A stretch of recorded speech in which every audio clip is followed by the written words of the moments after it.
شما کسی هستین که بی احترامی کردین به من و من در طی 5 سال به شما هیچی نگفتم. من کجا بهت بی شما تو برنامه‌تون به من بی احترامی کردین.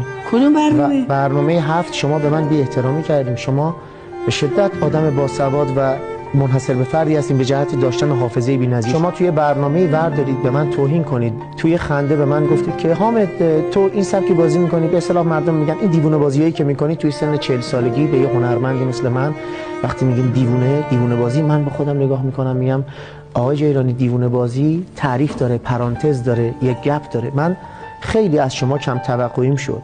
فکر نمی‌کنید که اگر به یک بازیگری که جوان هست و چشمش به دهان مبارک شما دوخته شده وقتی میگی دیوانه و خودش فکر میکنه منظور چیه، گاهی اوقات باید پاورچین حرف زد، باید مراقب بود، باید کسی پشت اون شیشه نازک شکسته داره زندگی میکنه، شاید یه تلشنه به دستش فرو بره، به احساسش فرو بره، کسی که